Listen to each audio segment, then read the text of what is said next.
Hey, There he is. I'm tech savvy. I'm just happy we got this. We got this connected. I was a little nervous. I think it's fair to say that I had a lot of help. Off camera, I got some support staff that gave me a little assist too, so it's all good. How you doing, man? How's the family? How's Thanksgiving? I'm doing great. Thanksgiving was great. It was a good time. Had a nice small gathering at the house, a little meal Ayesha threw down. It was amazing. I know she did. She can throw down. She can throw down. And then I got on a plane that night to head down to Phoenix or to Tucson to participate in the match. Bring that up.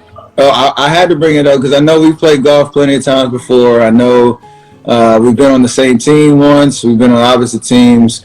I think I played a lot better when I was with you than I did with Peyton. Let's just put it that way. So the question was I assume it wasn't Chuck that was intimidating in that situation. Nah, Chuck. Well, the only thing that Chuck did, he played dumb leading up to the match, talking about his swing and all this stuff. And I saw his swing on the range right before, and I knew we were in trouble at that point. So listen, I watched a little bit of it. And for those who are following us right now, Steph is a unbelievable golfer, much better golfer than I am. But there's always a but. Well, the but is that if you play against a Hall of Fame professional golfer, all Chuck had to do was get it in some grass, and he will get the next shot on the green. Right? And it really didn't matter where it was. So, and Chuck was a better putter than I expected. That is for sure. He definitely, if it was anywhere around the green, he knew exactly what to do. So, if you hit a 7-iron off a par 5, I think Phil's coming up and gonna do his thing. That's what I knew. We got the first hole. It's all downhill from there. So I just need to get back with you. Yeah, I just need to get back with you and get my confidence back. That's all.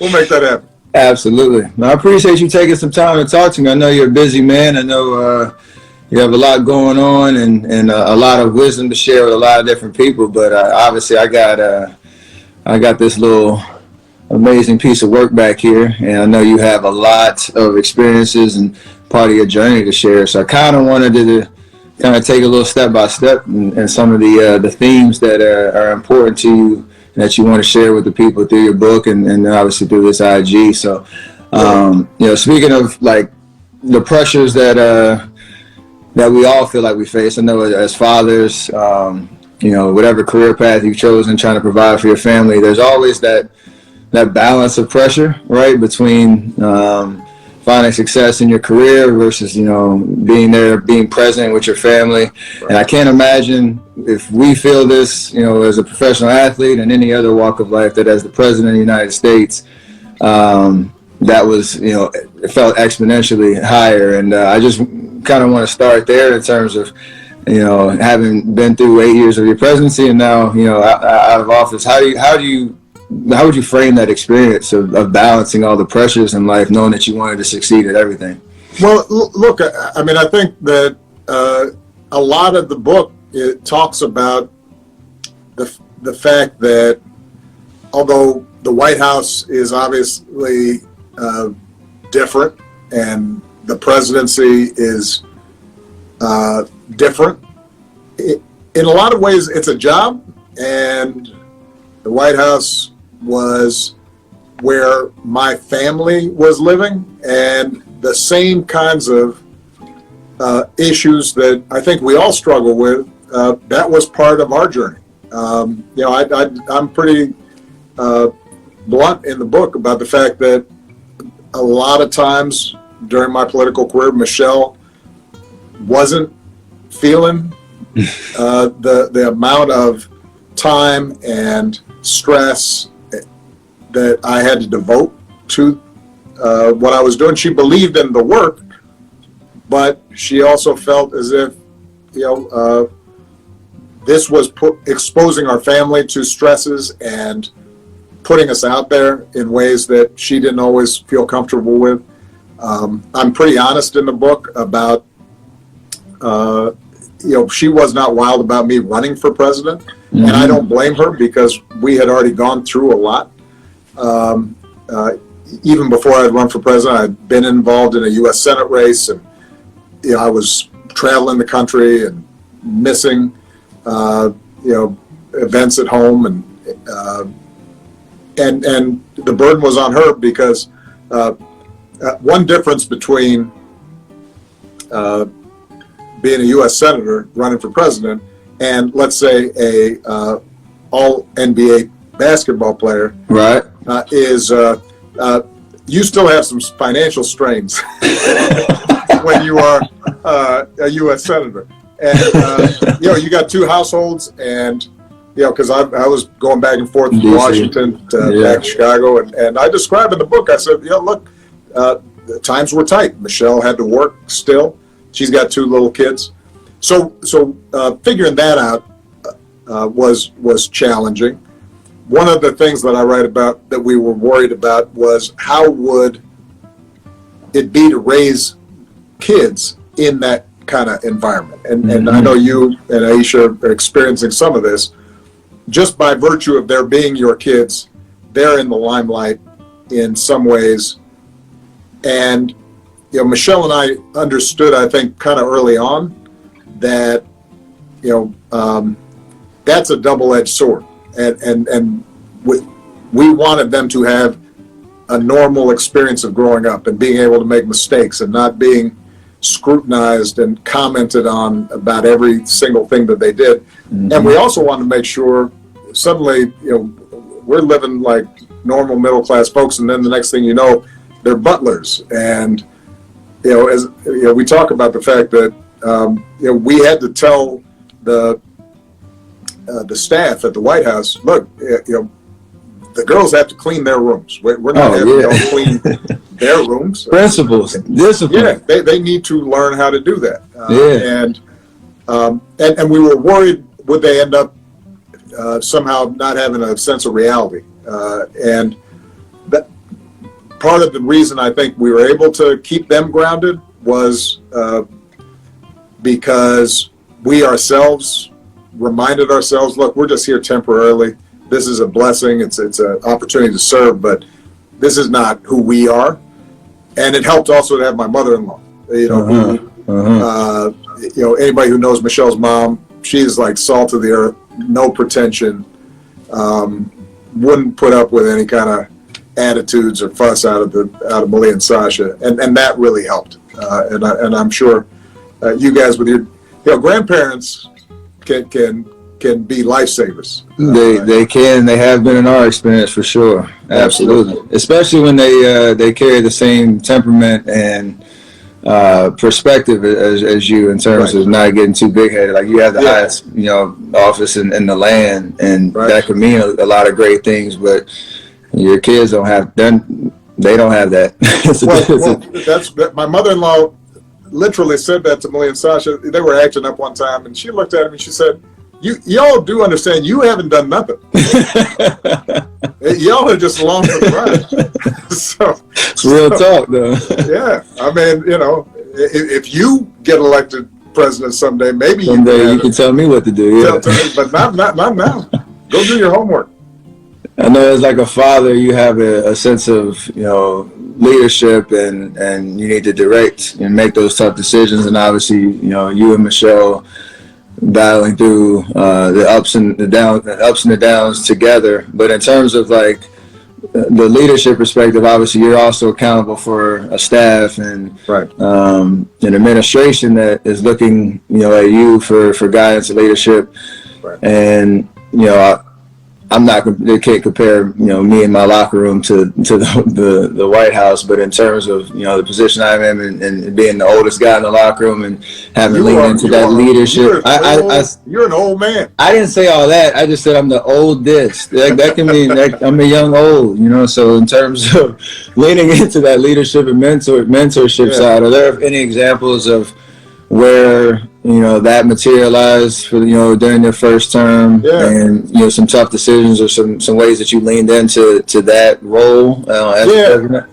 Well, one mistake I think a lot of people make is to think that you're just either born a leader or you're not.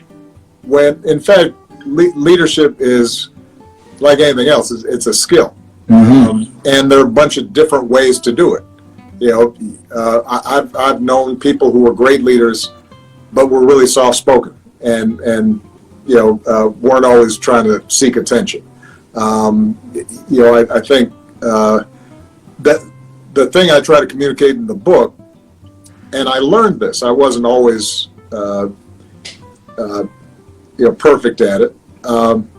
Number one was realizing that the most important thing a leader does is they set a tone in terms of culture of a team, whether the team is a basketball team or a business or an administration. And so what are the values around which you are organizing yourselves? One of the things I'm most proud about during my administration is we never had a scandal.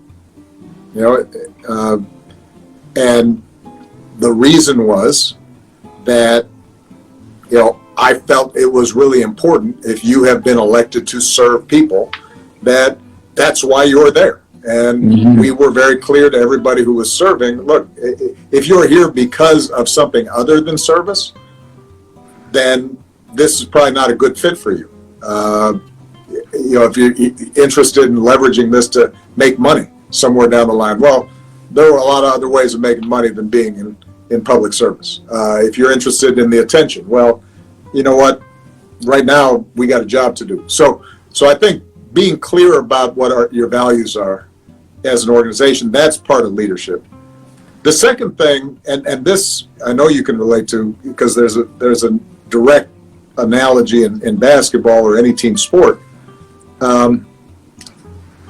is figuring out how do you help the people around you succeed. Oh, absolutely. And so one of the things I learned in the White House and in my campaign, I'll use a campaign story as a better example. I would not have won the presidency if I had not won Iowa, because that was the first big test, the first state where you have an election contest back in 2007, 2008. And, it was 98% white, a lot of rural voters. People didn't think that somebody of my profile could win that state. And the reason we won is not because I was the best candidate. The reason we won was because I trusted this amazing staff who knew Iowa, who were great organizers. They in turn hired a bunch of young people, many of them fresh out of college or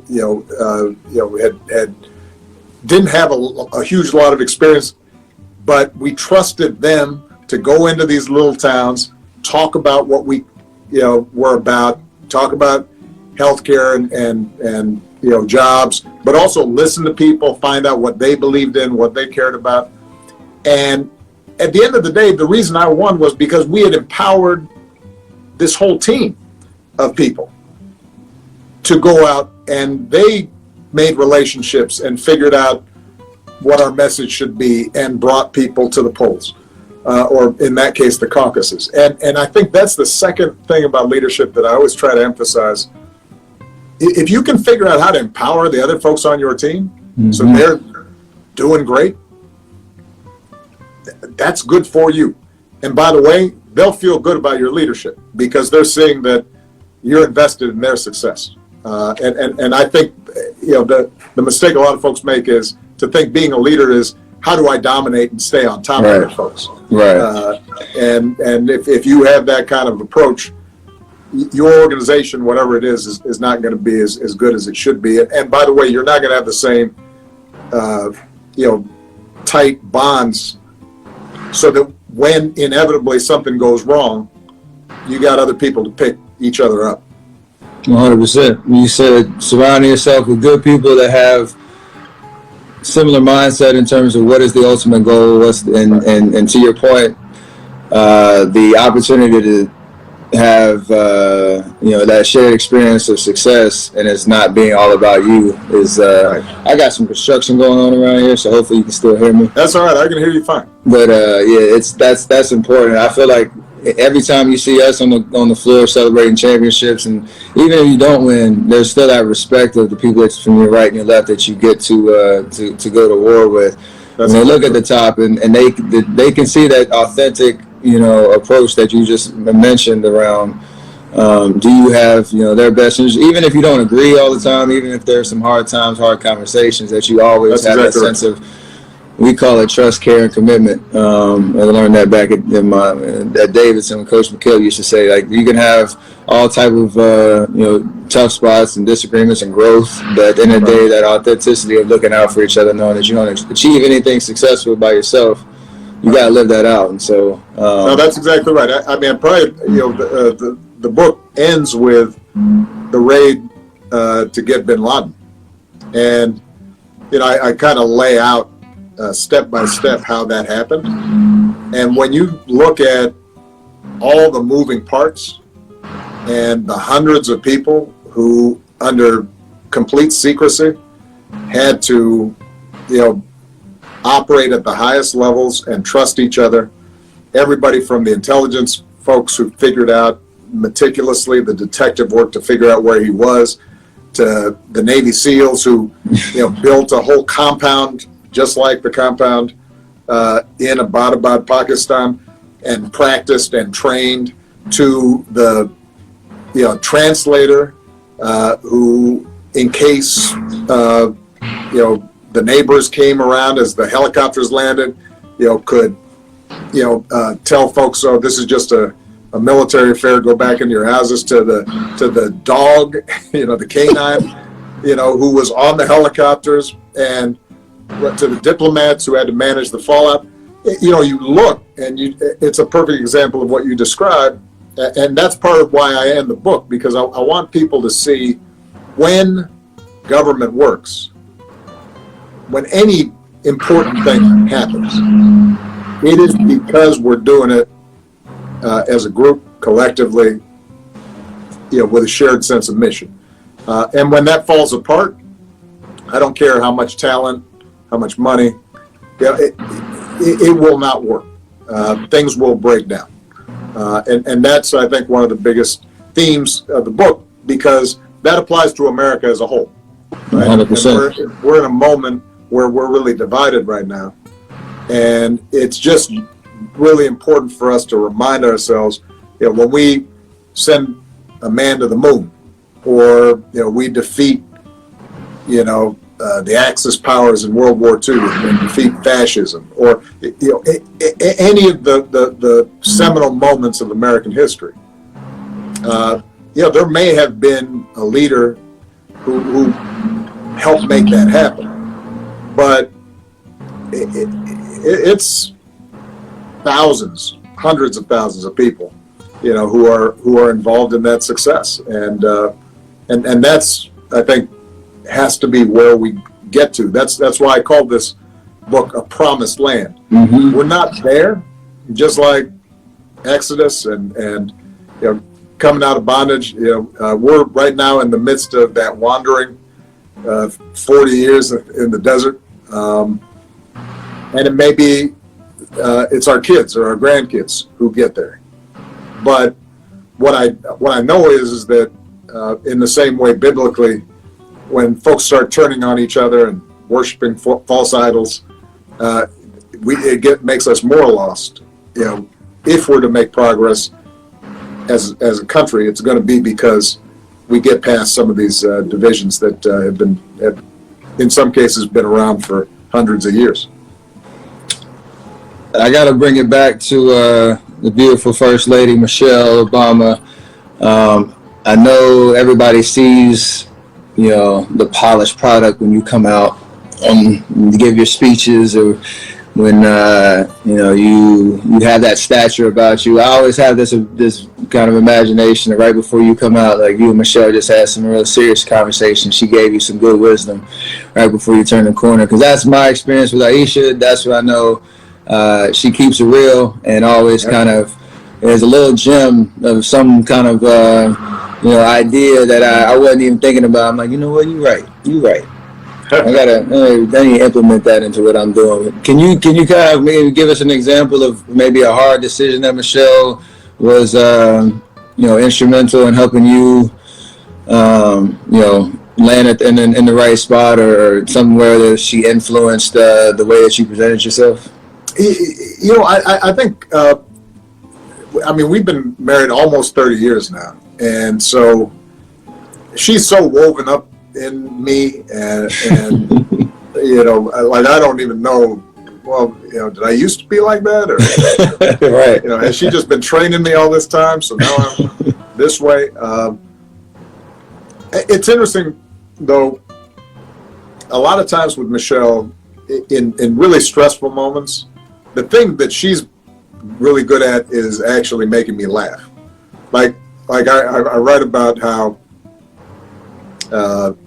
right before the Democratic National Convention speech in 2004, which, I'm doing the math real quickly, but I guess you were, in 8th grade or something, whatever that was, right? So you don't remember this, but this was my first big national speech. It was really kind of the coming out party nationally, so it was a big deal.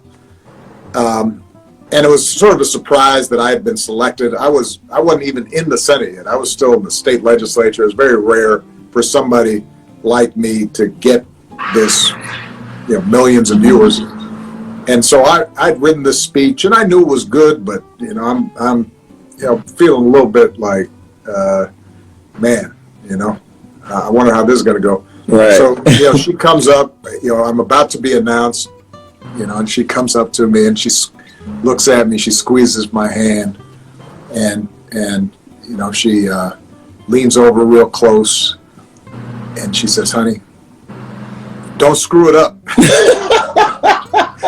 and I start cracking up, right?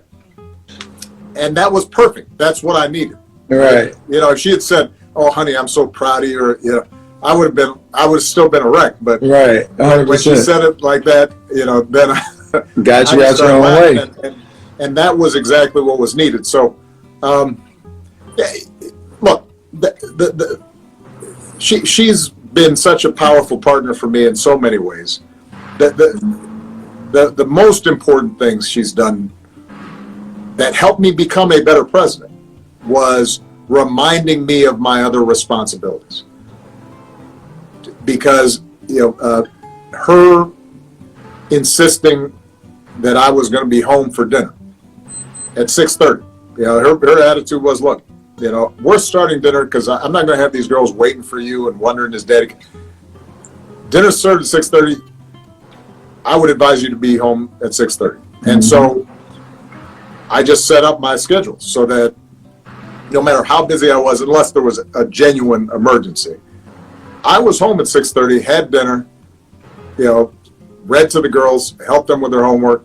And then if I had to go back to the office to do the work, obviously I had the advantage. I was living above the store, so I didn't have to commute. But, her anchoring me in that way, that actually made me a better president because it reminded me, all right, this is what families around the country are looking for. Right. How can they spend time with their families? How can their kids live a good life? And so it was a continuous sense of focusing on what's important. And that made me, I think, a more compassionate, more effective president. And the other thing that I think she did, she teases me because I'm more she calls me the fact guy. That like I always got facts in my head. And I'm trying to solve everything. Yeah, and I'm constantly, reading stuff and analyzing, and I got data, and she understands the world more emotionally. Uh-huh. And I think that there were times during my presidency where I had gotten the policy right, I had figured out, all right, this is how we're going to get healthcare done, or this is what we need to do to deal with climate change, but I was communicating to the public in such a kind of dry way that they just couldn't connect. Mm-hmm. And it was interesting.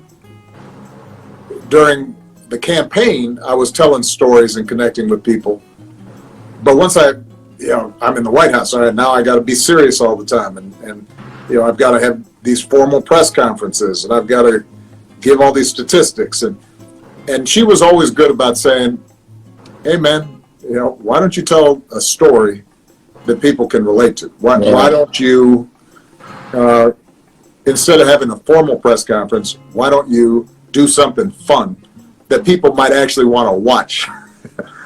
Right? Did she tell you to come on this IG? Is that absolutely. But that kind of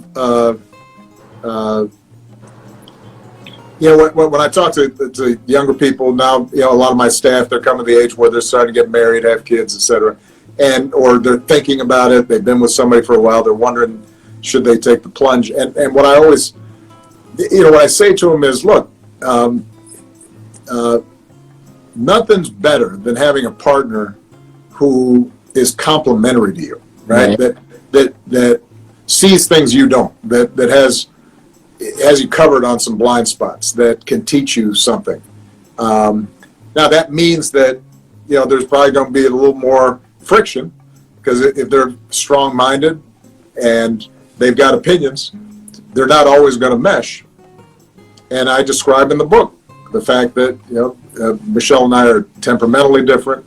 She's got a strong personality, so do I. There are times where we're butting heads, but I am better because mm-hmm. I've got someone who has strengths that I don't have, that sees things I don't see. And I would like to think that she feels the same way. And that, I think, has been one of the foundation stones of our relationship. Couldn't say that any better. That complimentary piece that kind of gets you out your comfort zone.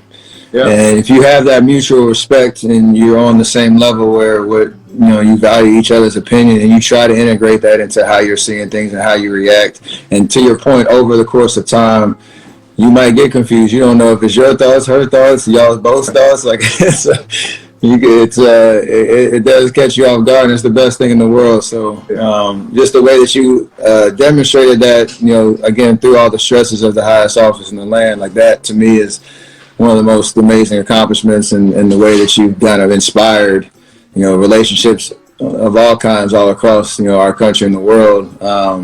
It means a lot. So just encouraging you guys on your journey. We appreciate that. But look, the other thing it teaches you, which becomes even more important when you've got a daughter, as a man, you've got to have confidence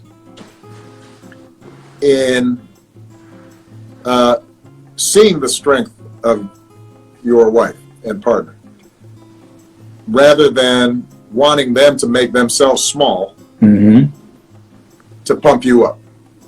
And one of the great blessings of being married to Michelle is the example she set.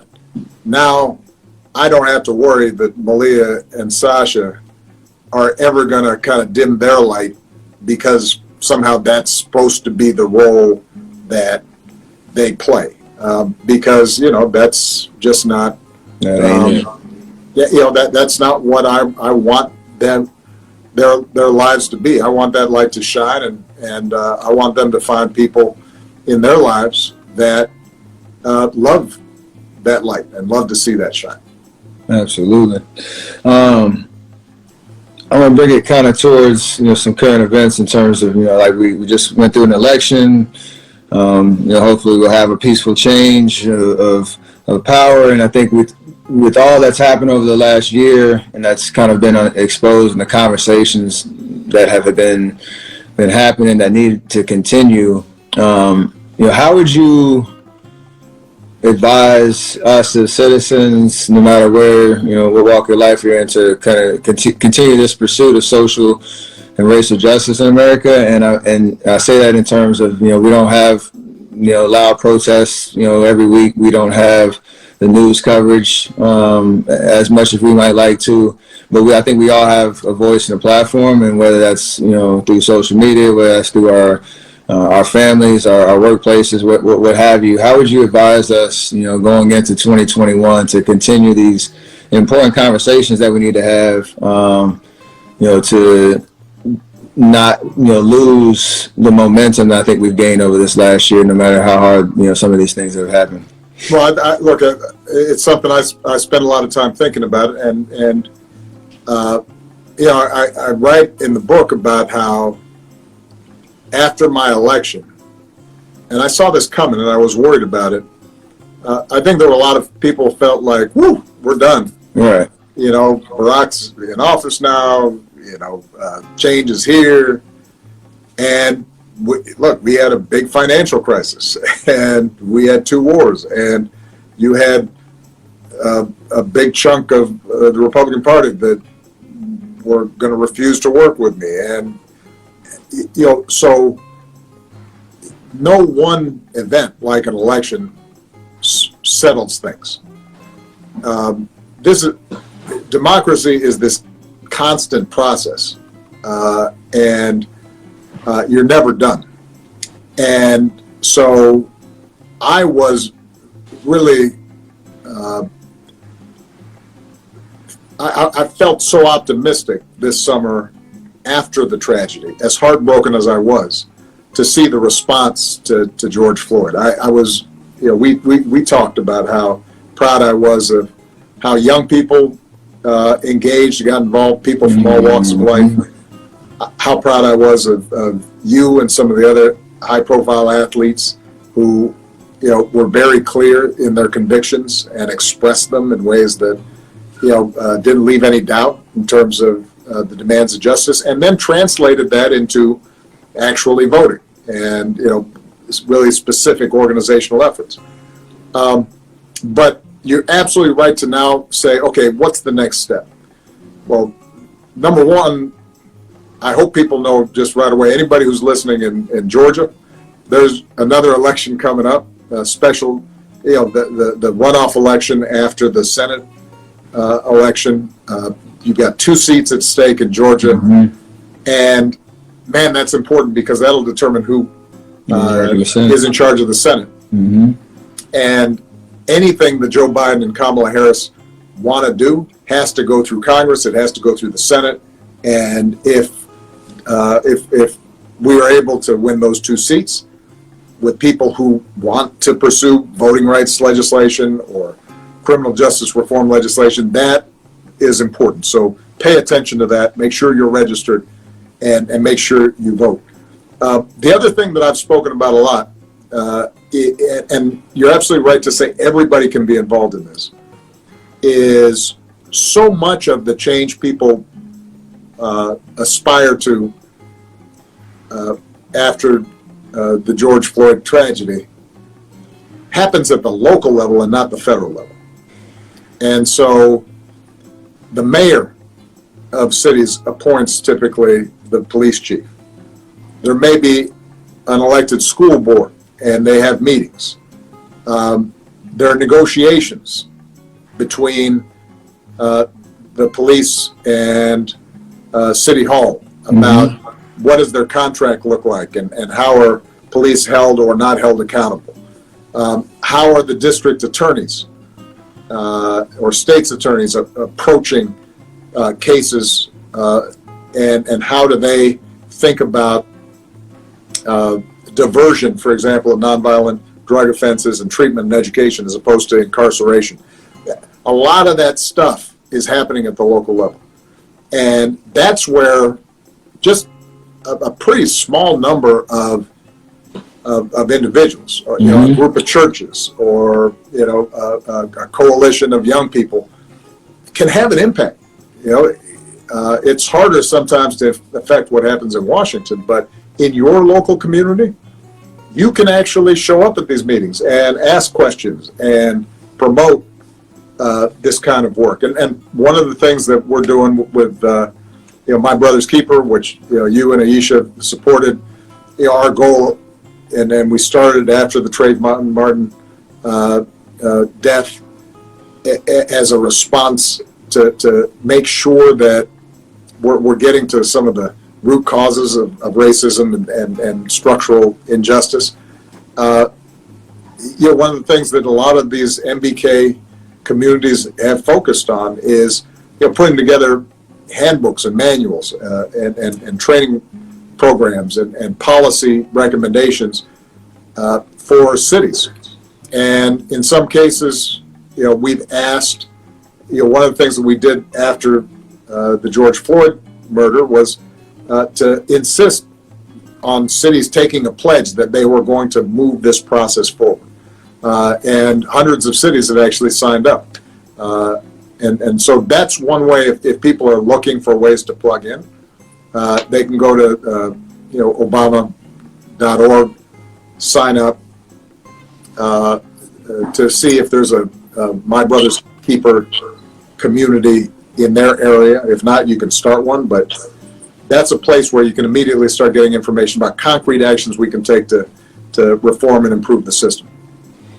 I love the actionable items, specific concrete ways that we could participate, and how important information is. Like, that was the main effort over the pre-election season, and obviously it worked in terms of voter turnout and just a new energy around how young people can influence the outcomes of these elections. And like you said, Georgia's extremely important, so to get plugged in there, keep that conversation going. I put Obama.org at the bottom so you can get that information there and sign up. I got one last question for you before we get out of here. I know you got a busy schedule and I got to get back to training, but I got your book here, and obviously it's a big boy. It's this, your first term. It's an unbelievable picture. I don't know where you posed for this at. You look good, but they didn't do any touch up on the gray though. Yeah, well, yeah, no, it's all right. It's distinguished. The fade is nice. I saw Spice Adams in here talking about the fade is nice. So I'm trying to, that's goals right there. So there you go.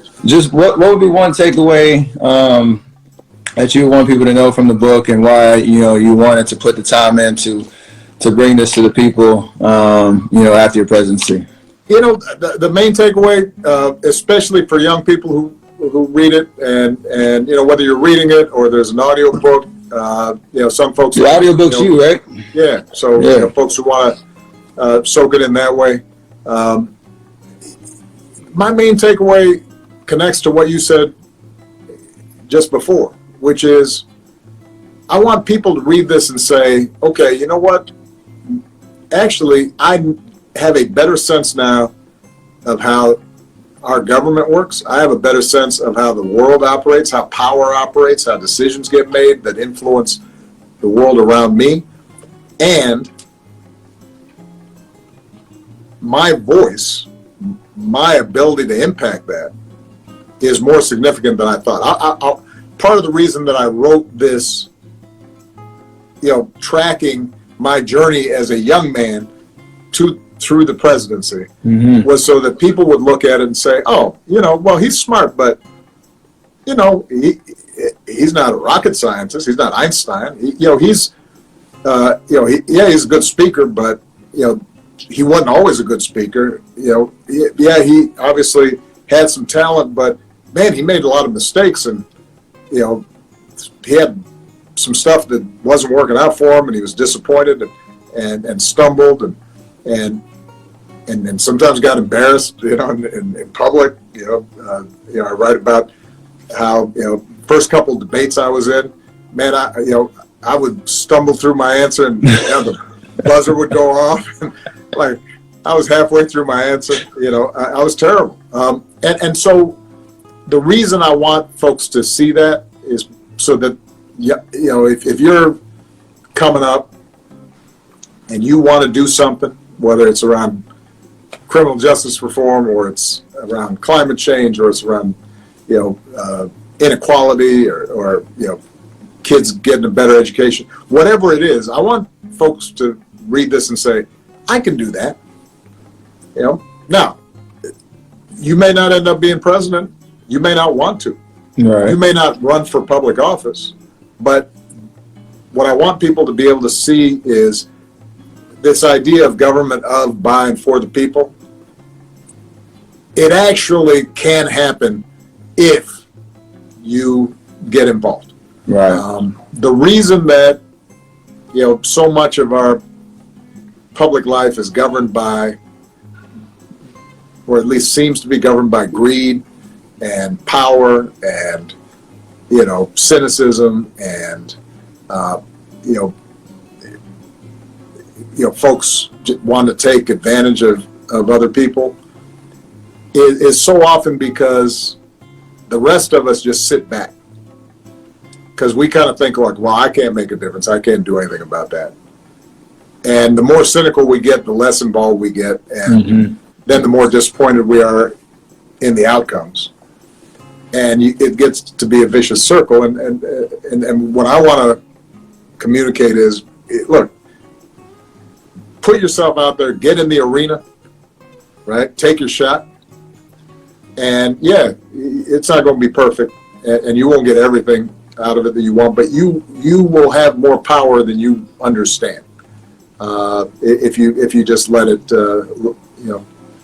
show and take some risks. And so you know a little bit about something about take the shot, yeah, right?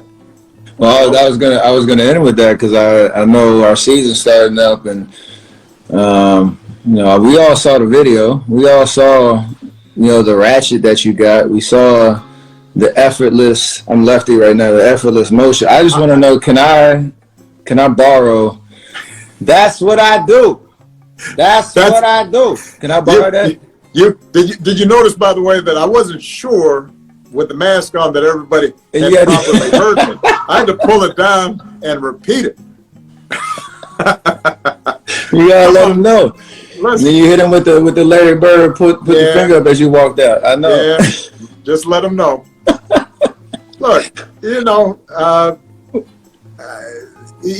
best thing about that shot, I got the dish, I got the feed from Joe Biden's granddaughter, Maisie Biden. You can't make this stuff up, man. Who she was campaigning with her granddad, and she was one of Sasha's best friends.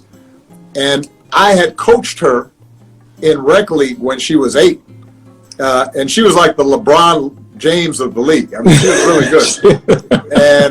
And so she was just out there. We were in the gym and we were just shooting. So just as I was walking out, I said, "Amazing!" On time, on target pass. Well, and it just goes to show, it all comes full circle. Absolutely. We're not gonna have any fans in the gym, so you're probably gonna hear me yell it on the court. I'm looking forward to it. I'm expecting it now. All right, brother. Listen, I can't wait for the season. Give Clay my love. Absolutely, and respect. I appreciate that. I can only imagine what he's going through, but good luck, and give all my love from Michelle and the girls to Ayesha and the kids, and your mom and dad. Absolutely, I appreciate you. I appreciate your time. Looking forward to everybody digging into a promised land. We're always grateful for you, so we appreciate you. All right, appreciate you. Yes, sir.